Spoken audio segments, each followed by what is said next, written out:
Bueno, mi nombre es José Luis Orozco y en esta ocasión quiero compartirles una explicación general sobre cómo calcular el volumen de un sólido de revolución. Iniciemos pues. Entonces, un sólido de revolución es un objeto que se obtiene, ¿cierto? Cuando gira una curva plana alrededor de un eje, que puede ser el eje X o el eje Y o alrededor de una recta. Y bueno, entonces, por ejemplo, yo tengo aquí esta curva. Y si yo la giro alrededor del eje X, me forma este sólido. Y entonces yo le puedo calcular el volumen a ese sólido, entendiendo pues que el volumen es el área de la base, por ejemplo, de un cilindro por la altura. El volumen de un cilindro es el área de la base por la altura.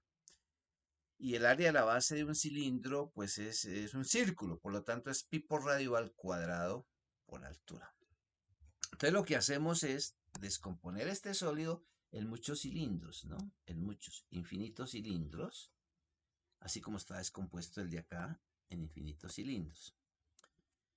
Entonces el volumen de ese sólido de revolución sería la integral entre un intervalo AB, digamos aquí está AB y aquí está B, la integral entre A y B, del área, del área. Pero es que el área, como es un círculo, es pi por radio al cuadrado. Pi por radio al cuadrado. Como es un círculo, es pi por radio al cuadrado. Y claro, miren que el radio aquí de cada uno de los círculos es esta altura que va variando. ¿Cierto? Esa es la altura. Ese es el radio de cada uno de los círculos. Entonces, ese radio corresponde pues a la definición de la función f de x. Por lo tanto, el volumen va a ser pi por f de x al cuadrado, porque ese f de x es el radio. Pi por f de x al cuadrado. Por eso es el volumen del sólido de revolución, ¿sí? Por el método de discos. Eso cuando gira alrededor del eje X. ¿Qué pasa si gira alrededor del eje Y? Pues es lo mismo, sino que tenemos que hacer lo siguiente. Aquí voy a hacer un ejemplo concreto. Supongamos que yo tengo que la función es y igual a x al cuadrado.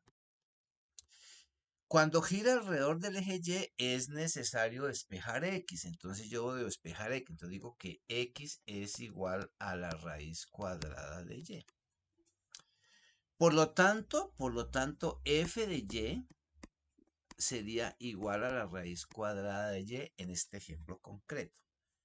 Entonces, aquí sí, cuando gira alrededor del eje Y es necesario despejar X. ¿Por qué? Pues porque el volumen va a ser pi por F o G de Y elevado al cuadrado.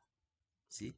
Entonces, en este caso concreto, por ejemplo, F de Y o G de Y, como lo queramos llamar, al cuadrado, pues sería raíz de Y al cuadrado. Entonces, así de esta manera. Entonces, que quede muy claro. Cuando gira alrededor del eje X no hay ningún problema porque el radio es f de x al cuadrado, como está aquí, ¿no?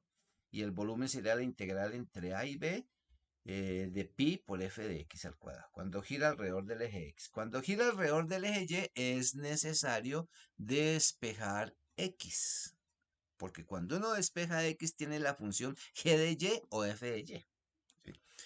Pues bien, esto es muy sencillo para calcular el método de un sólido de revolución por el método de discos, para calcular el volumen de un sólido de revolución por el método de discos, ¿no?